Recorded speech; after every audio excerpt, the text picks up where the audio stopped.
Imagemo. Imagemo. Imagemo. Imagemo. Imagemo. Imagemo. Imagemo. Imagemo. Bonjour, c'est Marie Lalande au micro d'Imagemo à voix haute, épisode du 19 février 2023. À Dis-moi ce que tu lis cette semaine, on rencontre Robert Bourdeau et 3 des élèves de sa classe du 2e cycle à l'école alternative La Traversée de Valleyfield. Ils nous parlent de réseau littéraire et des livres de Chris Van Allsburg. Dans leur chronique « Raconte-moi une histoire », Marie Barguirgian et Mathilde Routier nous disent pourquoi Chien bleu de Nadja, publié à l'École des loisirs, est un classique. Ensuite, c'est Mélissa Durand de la librairie Monet qui nous présente ses coups de cœur de libraire. Et en fin d'émission, il y aura quelques actualités littéraires. Encore aujourd'hui, tout plein de livres et de découvertes à propos de littérature jeunesse. Je m'appelle Éléonore, j'ai 7 ans. J'aime lire à ma petite sœur Clara parce que ça lui fait rire puis ça me fait du bien. Dis-moi ce que tu lis. Dis-moi ce que tu lis, c'est le segment de l'émission où on rencontre des gens qui lisent des livres jeunesse. Aujourd'hui, grâce à la magie de la technologie, je reçois Robert Bourdeau, qui est enseignant au 2e cycle à l'école alternative La Traversée, qui est située à Valleyfield, et 3 de ses élèves, Mia Landry, Catherine Aubé et Malik Daou Lançon. Bonjour à vous 4 et bienvenue à Imagemo à voix haute. Allô? Allô? Robert, alors quelques mots d'abord à propos de vous. Vous comptez déjà plus de 3 décennies d'enseignement dans vos bagages. Oui. Vous enseignez depuis 6 ans au 2e cycle dans une école alternative du Centre de service scolaire de la Vallée des Tisserands. Vous avez enseigné aussi à plusieurs autres niveaux. Vous avez déjà occupé des postes de direction, de conseiller pédagogique. Vous avez fait un certificat en littérature jeunesse et une maîtrise en didactique du français sur les réseaux littéraires. Et ça, on va y revenir tout à l'heure. On m'a dit que vous avez tellement de livres dans votre classe que vous les avez fait assurer. Et votre parcours, Robert, est très impressionnant. C'est vrai tout ça, là, ce que je viens de dire? Eh oui, c'est tout vrai. Ah! Alors moi, j'ai 1000 questions. On va commencer par celle-ci. Qu'est-ce que c'est d'abord, Robert, un réseau littéraire? Et est-ce que vous pouvez nous donner un exemple, nous parler de ce que vous lisez en classe actuellement et comment vous avez présenté ça aux enfants? OK. Dans le fond, un réseau littéraire, c'est un dispositif en français qu'on peut utiliser. C'est de mettre en commun, dans le fond, des œuvres littéraires qui sont organisées alentour d'un questionnement. C'est-à-dire, contrairement à une thématique où des fois on va travailler les pommes, puis c'est juste pour apprendre, tandis que le réseau littéraire, chaque œuvre est reliée, chaque œuvre va nous servir à construire de manière soit la compréhension, l'appréciation, l'interprétation, puis on va pouvoir, une œuvre va compléter l'autre, on va se relancer les œuvres dans les œuvres pour bien comprendre, euh, dans le fond, la thématique qu'on a choisie. Parce que les réseaux littéraires, il y a différentes thématiques qu'on peut utiliser, c'est-à-dire différents types de réseaux littéraires. Il y a ceux qui sont plutôt par thème. On peut on peut faire un réseau sur un auteur, un illustrateur, un genre littéraire, un personnage, des procédés d'écriture. Donc, et c'est de prendre ces œuvres-là pour effectivement pour que les enfants soient capables de faire des liens entre les œuvres pour tout construire leur compréhension de l'œuvre littéraire là, par rapport à ça. Et actuellement, vous travaillez sur quoi comme réseau littéraire? Depuis qu'on est revenu des fêtes, on travaille sur un auteur, mais il y a comme 2 buts au réseau littéraire qu'on est en train de travailler. C'est sur Chris Van Allsburg, qui Oui. est un auteur américain.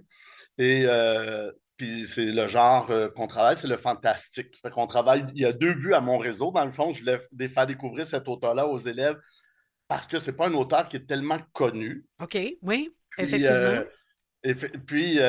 mais il est connu par ses films quand on les voit, là, mais c'est pas, on les pas tant. Puis c'est un genre aussi qui est peu travaillé, qui est le fantastique. Oui. Puis moi, je l'ai travaillé le fantastique avec les enfants. Puis à l'âge du 2e cycle, c'est difficile de trouver des œuvres du même auteur, mettons, qui vont faire du fantastique. Et lui, presque toutes ses œuvres, c'est le fantastique. Donc, c'est vraiment le but pour venir à l'écriture d'un texte fantastique. Dans le fond, il y a comme 2 composantes à mon réseau, là. Oui.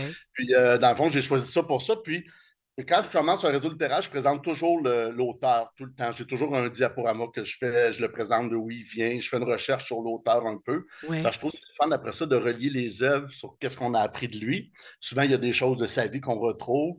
Je vais expliquer mes intentions, qu'est-ce qu'on va faire avec ça. Puis je vais présenter toutes les œuvres que j'ai autour du réseau. Puis il y Je en les a fais juste les beaucoup. présenter. Puis il Il y y en en a a beaucoup. beaucoup. Oui, Ah, effectivement. lui, il y en a à peu près 14, mais des fois, il y en a plus. Mais lui, dans le fond, en français, il y en a 14 de traduits.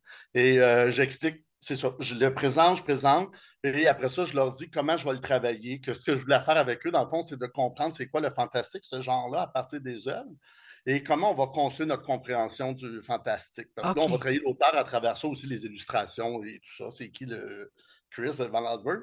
Mais après, moi, j'ai décidé que j'étudiais 4 œuvres vraiment de long en large, c'est-à-dire Oui. vraiment les comparer, trouver les éléments fantastiques, l'élément magique et tout ça. Et on a travaillé, dans le fond, je suis parti avec un qui s'appelle Les filles de rêve parce que je trouvais qu'il était bien, il est plus facile pour les enfants de Oui. comprendre le genre fantastique. Puis les élèves l'aiment beaucoup aussi, c'est drôle. Puis Oui. après ça, quand on travaille une œuvre, c'est après ça, je vois la situation un peu, la courbe narrative, c'est quoi l'objet magique, parce que le fantastique, dans le fond, c'est le moment où on bascule dans le fantastique, parce que la situation est réelle. Oups, il se passe quelque chose, contrairement au conte. Le conte, c'est comme si c'était, oui, c'est correct, tandis que dans le fantastique, il y a toujours le côté de dire, oups, il y a quelque chose qui se passe qui ne fonctionne pas. OK. Et dans le fond, on remplit un tableau avec différentes questions, là, le comportement des personnages et tout ça. Puis après ça, on a vu Le Jardin d'Abdul Ghazazi, Oui. qui est aussi un excellent livre. On Oui. a vu, c'est un autre principe. On a travaillé Probuditi. Puis Oui. j'ai fini avec Jumanji pour OK. les 4 œuvres. Jumanji, qui est plus connu, en fait, du Ouais, public, c'est hein? pour ça que je l'ai mis à la fin, parce que dans le fond, je voulais que les enfants voient avant c'était qui pour comprendre après que, ah, mon Dieu, on le connaît dans le fond parce qu'on connaît le film. Oui. Puis, On va, si vous voulez, Robert, donner la oui, parole à vos élèves pour oui, qu'ils oui. nous parlent effectivement, de cet univers de Chris Van Allsburg. Catherine, commençons avec toi. Qu'est-ce que tu peux nous dire de ses livres, de son univers fantastique à Van Allsburg? En fait, c'est vraiment cool, ces livres, parce que ils ont comme tout un élément qui fait que c'est fantastique, Oui. mais tout se ressemble pas du tout. Puis ça amène qu'on peut découvrir différentes histoires qu'on s'en entend pas de ce qui va arriver, C'est- mais on peut quand même s'attendre que c'est du fantastique. Donc, il y a un élément surprenant là-dedans.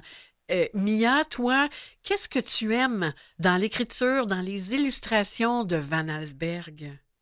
J'aime beaucoup les illustrations parce que c'est du pointilliste, puis ça prend beaucoup de temps Oui. et très précisé. Puis quand il écrit, c'est pas genre, il donne pas genre jamais des détails, mais il fait plus de détails que de... Oui, oui, hein. Alors, il donne vraiment. C'est intéressant parce il nous amène des surprises. Oui, Mhm. Ouais. hein. Puis, Malik, est-ce que tu veux ajouter quelque chose sur l'univers de Van Allsburg? Oui, moi je trouve que Van Allsburg, il est vraiment pas. Genre, il y a du monde qui font du fantastique plus normal. Oui. Puis il y en a pas. Moi, je trouve que Van Allsburg il est plus dans une autre voie, puis ailleurs dans le fantastique. Je préfère l'univers de Van Allsburg que n'importe lequel Ça, autre. c'est très intéressant. Alors, peut-être que vous pourriez nous parler de votre livre préféré de Van Allsburg rapidement. Commençons donc par Catherine. C'est quoi, toi, le livre que tu as choisi, dont tu as choisi de nous parler? Moi, j'ai choisi Les Jardins d'Abdul Ghazazi. Puis j'aime beaucoup ce livre parce que, en fait, c'est comme. À la fin, ça laisse un gros mystère. Oui. Mhm. Puis on peut comme. Un peu dans le livre, j'ai l'impression que quand que Robert nous le lit, je me suis mis comme dans l'histoire, tellement que c'était comme bien fait. Donc, tu vivais ça avec le personnage. Mhm. Ouais. Puis toi, Mia, qu'est-ce que c'est le livre que tu as choisi, toi? Moi, c'est La figue de rêve. Je trouve que c'est une bonne histoire. Puis ça, c'est comme au début, c'est comme une histoire vraie. Ouais. Qu'un dentiste, il trouve une dame dehors, puis il dit je suis un dentiste, puis genre, il, il, est- ben, il, Il fait peur. il répare ses dents, mais genre, il arrache plein de dents, puis à la fin, quand il a fini d'y arracher les dents, euh, la madame, elle dit, j'ai pas assez d'argent pour te payer, Oh, mais j'ai des figues magiques si tu veux. ouais, Puis après, ben, Bibo, c'est le personnage, ouais, a dit, je vais prendre tes figues. ouais. Puis il a mangé la figue le soir. Puis il a rêvé à quelque chose. Puis le lendemain, c'est arrivé. Puis il était ben, en bobette devant Oh, surprise! la vitre d'un magasin. Il se Ouais. promenait avec son chien. Puis la deuxième figue, lui, il l'a pas mangé parce qu'il était en train de préparer quelque chose. Puis il l'avait mis sur la table avec un assiette. Oui, mais Mia, on Son va nous chien, garder ça en surprise si tu veux, parce qu'on va donner la parole à Malik pour que lui aussi puisse nous parler de son livre préféré de Van Allsburg. Mon livre préféré de Van Allsburg, ça s'appelle Zathura. Zathura. Oui, En vrai, Zathura, c'est deux personnes, oui, deux enfants qui trouvent une boîte de jeu et qu'il y en a un qui veut jouer puis l'autre non. À un moment donné, je pense que c'est Danny, c'est le plus petit, il l'ouvre puis il, il trouve un jeu d'animaux, c'est Jumanji, c'est comme oui. la suite. C'est la suite hein, de Jumanji, c'est ça. Hein? Fait que c'est aussi extraordinaire que Jumanji, puis on est dans le monde du jeu aussi. On est dans le monde de l'espace. Puis Ah oui. je l'ai choisi à cause que j'aime beaucoup, beaucoup, beaucoup l'espace. Oui, j'imagine. Est-ce qu'il y a un lien, Malik, avec le texte que tu vas écrire ou le texte vous allez tous écrire un texte, je résume Oui. rapidement. Donc, chaque enfant dans la classe a choisi une illustration de la C'est du figue de mystère rêve. de. La Ouais. figue de rêve, c'est ça, hein? Non, c'est qu'on a pris le livre de Le mystère d'Harris Burdick, puis c'est Harris 14 Burdick. illustrations. Oui, c'est ça, Les je m'étais enfants avaient à trompée. choisir une image, Oui. puis parallèlement, on écrivait une histoire avec la fille de rêve. Super. Et écoute, on termine presque comme ça parce que vraiment, c'est le temps qu'on a. On a déjà dépassé notre temps, mais moi, je trouvais ça intéressant de vous entendre en parler. Je vous remercie tous les quatre. Merci Robert de proposer aux Merci enfants beaucoup. des univers littéraires nombreux, variés, mais surtout de leur donner des clés pour pouvoir en parler. À tous, Mia, Catherine et Malik, une belle suite à l'école alternative La Traversée. Merci à vous quatre d'avoir pris ce temps-là Merci. avec nous. Merci. Au Bye revoir. bye. Je m'appelle Cristaldinho, j'ai 7 ans. J'aime les bandes dessinées parce qu'il y a plein d'aventures. Raconte-moi une histoire.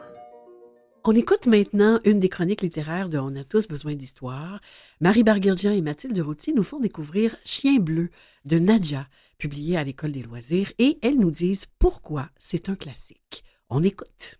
Paru en 1989, Chien bleu de Nadja, publié à l'École des loisirs, est devenu un classique.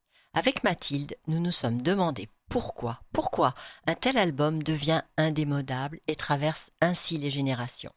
Bon, évidemment, il y a ce personnage, un chien bleu aux yeux verts qui nous séduit d'emblée sur la page couverture. Et en même temps, l'animal imaginaire nous fait entrer dans le domaine du conte puisque sa couleur emmène une part de rêve. Oui, du rêve. Pourtant, l'histoire elle-même prend racine dans la réalité. Après tout, il s'agit d'une enfant, Charlotte, qui reçoit la visite d'un chien chaque jour, chaque soir, et voudrait l'adopter. Mais elle se heurte au refus de sa maman. De cette réalité, l'histoire bascule dans l'imaginaire d'un conte. Alors que ses parents amènent leur fille pique-niquer en forêt pour la distraire de sa tristesse, la maman propose à Charlotte d'aller cueillir des petits fruits. En passant, la forêt, la robe rouge, ça ne te fait penser à rien, Marie? Oh, le bel écho au chaperon rouge, en effet. Se développe alors une forte tension dramatique puisque Charlotte va se perdre dans la forêt. De la lumière magnifique de cette forêt inondée de soleil, on passe au sombre de la nuit qui reflète l'angoisse de la petite fille perdue. Mais soulagement, Chien Bleu arrive à son secours et la met à l'abri. Il fait un feu, c'est magique. Mais il veut surtout la protéger de l'esprit des bois qui rôde et a déjà flairé sa proie. Il est symbolisé par une panthère féroce qui n'existe que la nuit. S'ensuit une bagarre entre les deux fauves. Les couleurs, le langage corporel des bêtes aux gueules ouvertes, les muscles. Nous assistons à un combat qui va être celui de Chien Bleu pour sauver Charlotte, mais plus que cela, c'est la vie contre la mort, la lumière contre la nuit, le bien contre le mal. Chien Bleu, victorieux, ramène Charlotte à la maison. Il sera finalement adopté par la famille. Cette illustration de Charlotte cavalant à travers la prairie sur Chien Bleu reflète toute la beauté de l'album et la manière dont Nadja a vraiment réussi à allier parfaitement texte et illustration. Absolument, ça fait partie du succès du livre, mais aussi son thème, la force du récit et les illustrations. Car Nadja a pensé chaque illustration comme un tableau et chaque tableau est une œuvre en soi. Son talent, c'est qu'elle a réussi à dérouler un récit très fort, rempli d'émotions, d'une véritable tension dramatique et d'un dénouement que les enfants adorent tout simplement. Et grâce à un tel album, les enfants entrent dans le monde de l'art. On peut voir ses coups de pinceau, on sent l'épaisseur de la matière. Et d'ailleurs, Nadja raconte combien elle s'est inspirée du grand peintre Delacroix. Tous les codes des contes classiques y sont, que ce soit la magie, les symboles, les rôles de chacun. Un chef-d'œuvre intemporel donc, à placer dans toutes les bibliothèques de nos enfants. Chien Bleu de Nadja est publié à l'École des loisirs.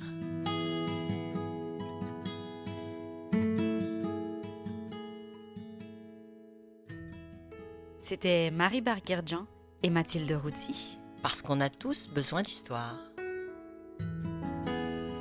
Sur le site de l'émission, vous retrouverez les liens vers le titre mentionné, la page Facebook de On a tous besoin d'histoire, ainsi que celui vers le blog de Marie Barguerdjan, Arstramgram.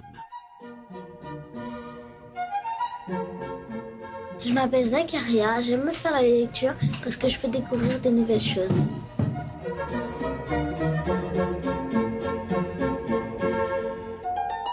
La chronique coup de cœur des libraires.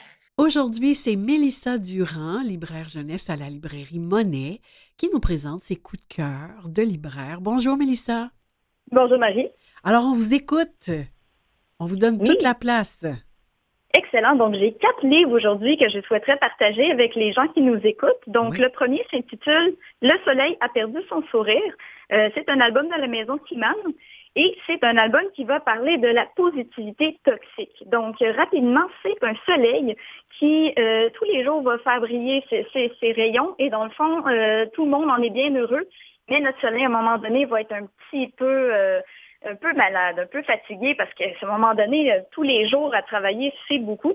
Et à un moment donné, notre pauvre soleil va carrément tomber du ciel et il va se faire réceptionner par la lune.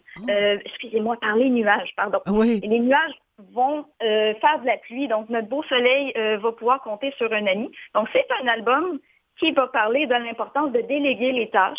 Ça va être un album aussi sur l'importance de savoir gérer ses émotions. La tristesse, c'en est une. Des fois, on a des journées, ça ne va pas bien, puis c'est des choses qui arrivent. Puis on a le droit. Donc, on a le droit, voilà. Donc, c'est ça, c'est Le soleil a perdu son sourire. C'est un bel album pour aborder la positivité toxique. D'accord, pour le premier. Suivant. Oui, donc le suivant s'appelle « Toutes les familles de mon village » de la maison Crack-Boom.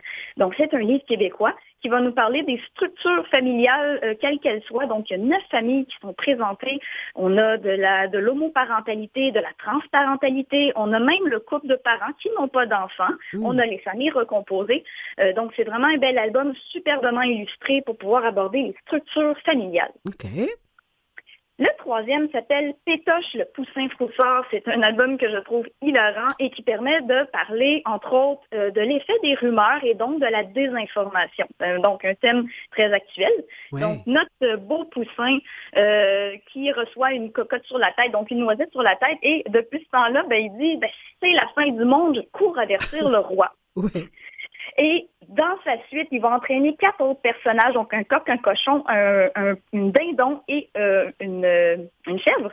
Et chacun va avoir un argument pour Pétoche du genre oh, c'est tellement incroyable, donc ça doit être vrai. Ou oh, je savais qu'on me cachait quelque chose, donc ça doit être vrai. Donc c'est particulier, là, dans le fond. Les animaux le suivent, mais c'est pas très raisonné. Ah. Et à un moment donné, ils vont tomber sur un loup. Et ce loup-là, il fait de la philosophie. C'est quelqu'un qui exerce beaucoup sa pensée critique. Ouais. Et lui, il va faire oh, mais oui, c'est fou ce que vous me dites là. Et ça tombe bien, je connais les conseillers du roi, donc je vais vous les présenter. Ben et oui.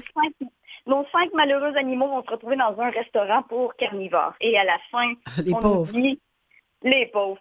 Donc, on nous dit à la fin simplement, tant qu'il va y avoir des gens pour courir partout sans réfléchir, il va y avoir des loups pour en tirer profit. Évidemment. Ah oui. Évidemment. Ouais. Donc, est-ce qu'il me reste encore un peu de temps? Ben, tout à fait. Un bon 2 minutes. Ah, parfait. Je vais pouvoir vous présenter mon gros coup de cœur qui s'appelle Lugosi, le mouton-garou, qui est un formidable album pour le 3e cycle. Donc, les professeurs qui nous écoutent avec vos plus vieux, c'est vraiment du bonbon de A à Z. Donc, l'histoire, rapidement, c'est un loup qui va être électrocuté par un mouton noir, un mouton de nuage, et il va l'électrocuter et le transformer en mouton-garou. Donc, il se transforme en mouton, ce qui est cocasse parce que c'est un prédateur. Il va vouloir hurler à ses congénères et malheureusement, il va bêler. Donc, il va les attirer. Et là, il va partir en courant pour retrouver d'autres moutons dans une petite bergerie. Et quand les loups vont l'attraper, en fait, il va réaliser que c'est un mouton-garou et ils vont partir en courant en disant « Mon Dieu, il est maudit, ce mouton-là, je ne veux pas me faire avoir par la malédiction. » Et finalement, il va vivre avec les moutons à la fin. Il y a énormément de références. Lugosi lui-même, c'est un nom qu'on réfère au cinéma. Le premier acteur qui a fait Dracula, notamment, il y a plein de jeux de mots. Au niveau de l'écriture, c'est vraiment superbe et les illustrations sont un petit peu sombres. C'est un répertoire un peu épouvante et j'en ai très rarement. Donc, c'est vraiment un superbe album qui nous a été fait par la maison Alice. Ah oui, alors ça, c'est belge, hein, c'est ça? Oui, exactement, une maison belge. Donc, ça fait différent et vraiment, au niveau des images, c'est remarquable. Donc, c'est très rare que j'ai des albums sombres un peu comme ça, mais très drôles, par contre. Oui, très, très drôles. Le fond. Oui. Formidable. Donc, et merci beaucoup pour ces suggestions éclectiques, Mélissa. À une prochaine. On rappelle que les auditeurs pourront trouver toutes les références à propos des livres que vous avez suggérés sur le site de l'émission. Je vous remercie, Mélissa, et je vous dis au plaisir. Au plaisir, Marie. Merci beaucoup. Au revoir. Je m'appelle Marie-Lou. J'ai 7 ans. J'aime lire des bandes dessinées parce que je trouve ça amusant.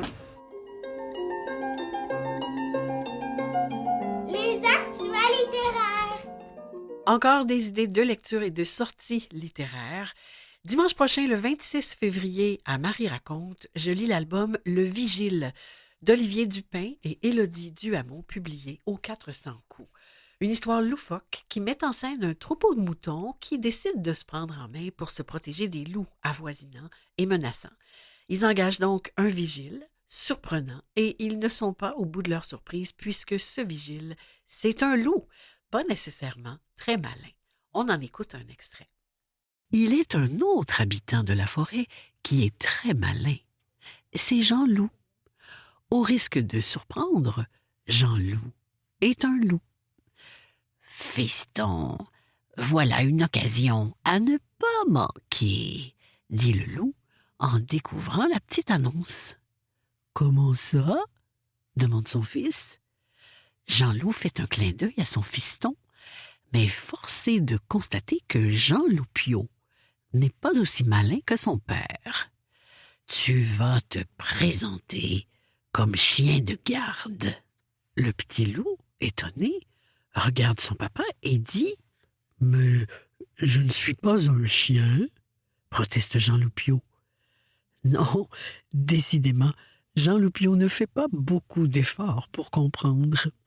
On va te mettre un collier, explique Jean-Loup. Et crois-moi, ces pauvres moutons n'y verront que du feu.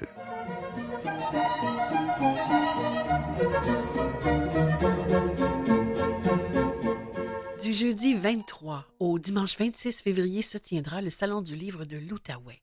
Le thème cette année est « Terre des livres ».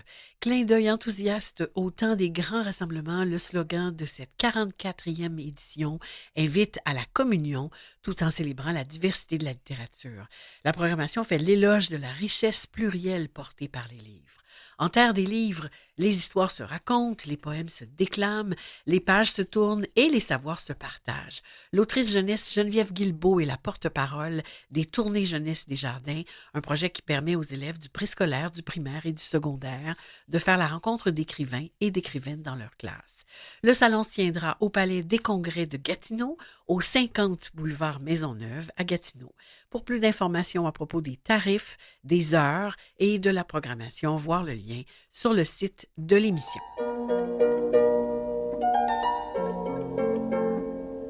Du jeudi 2 au dimanche 5 mars se tiendra la 30e édition du Salon du livre de Toronto, sous le thème « Lettres à la Terre ». L'entrée, cette fois, est gratuite. Les activités ont lieu à l'Université de l'Ontario français, au 9 rue Lower Jarvis à Toronto. Pour plus d'infos, voir sur le site.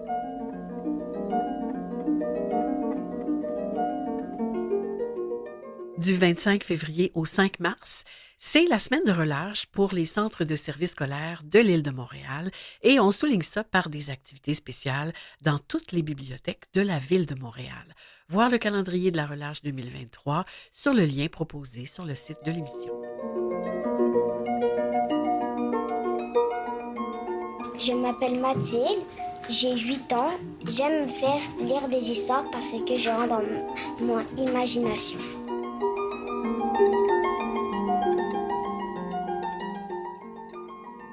Je m'appelle Ilias, j'ai 7 ans. J'aime les mangas parce qu'il y a de l'action et des combats.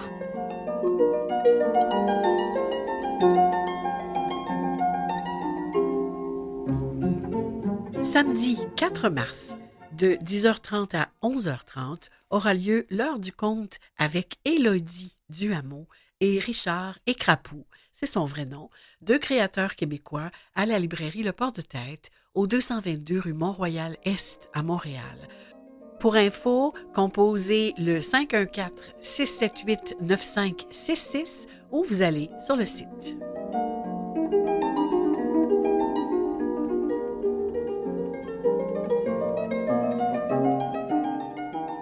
C'est ici que l'émission d'aujourd'hui se termine. Je remercie les invités et les collaborateurs, Robert Bourdeau, Mia Landry, Catherine Aubé et Malik Daou-Lançon de l'École alternative La Traversée, Marie Barguirgian et Mathilde Routier pour la chronique littéraire Raconte-moi une histoire, Mélissa Durand de la librairie Monet, Michel Brûlé au soutien à la recherche, Mathieu Tessier en régie et au montage et Jean-Sébastien Laliberté, chef diffusion technique. Voilà, on se retrouve dans 2 semaines.